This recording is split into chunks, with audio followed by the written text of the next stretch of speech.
തൊഴിൽ മന്ത്രാലയം നടത്തിയ പരിശോധനയെ തുടർന്ന് 5420 സ്ഥാപനങ്ങൾക്കുള്ള സേവനങ്ങളാണ് തടഞ്ഞുവച്ചത്. വിവിധ നിയമലംഘനങ്ങൾ ശ്രദ്ധയിൽപ്പെട്ടതിനാലാണ് ഈ നടപടി. 62,911 സ്ഥാപനങ്ങളിൽ നടത്തിയ പരിശോധനയിൽ 8002 നിയമലംഘനങ്ങൾ ശ്രദ്ധയിൽപ്പെട്ടിട്ടുണ്ട്. ആദ്യ പരിശോധനയിൽ ക്രമക്കേടുകൾ കണ്ടെത്തിയാൽ 90 ദിവസത്തെ സാവകാശം കൂടി സ്ഥാപനങ്ങൾക്ക് അനുവദിക്കും. വ്യാജ സ്വദേശിവൽക്കരണം, വിസക്കച്ചവടം, നിയമവിരുദ്ധ തൊഴിലാളികളെ ജോലിക്ക് നിർത്തൽ എന്നീ 3 ഗുരുതര നിയമലംഘനങ്ങളാണ് തൊഴിൽ മന്ത്രാലയത്തിന്റെ ശ്രദ്ധയിൽപ്പെട്ടത്.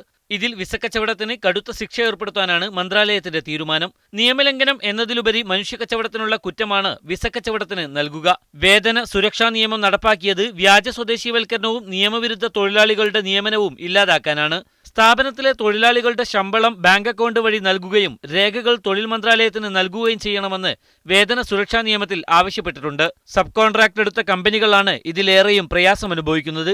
ഭീമൻ പദ്ധതികളുടെ നടത്തിപ്പിനെയും ഇത് ബാധിച്ചിട്ടുണ്ട്. തൊഴിൽ മന്ത്രാലയം ആരംഭിച്ച അജീർ സംവിധാനത്തിലൂടെ ആവശ്യത്തിന് തൊഴിലാളികളെ നൽകാൻ കഴിയുന്നില്ലെന്ന് തൊഴിൽ മന്ത്രാലയത്തിന്റെ പരിശോധനാ വിഭാഗം വ്യക്തമാക്കി. ഇതിന് പരിഹാരമെന്ന നിലയ്ക്കാണ് താൽക്കാലിക വ്യവസ്ഥയിൽ നിർണിത കാലത്തേക്ക് തൊഴിലാളികളെ കടമെടുക്കാൻ സ്ഥാപനങ്ങൾക്ക് അനുമതി നൽകിയത്. Azhar Puliyil, media 1, Riyadh.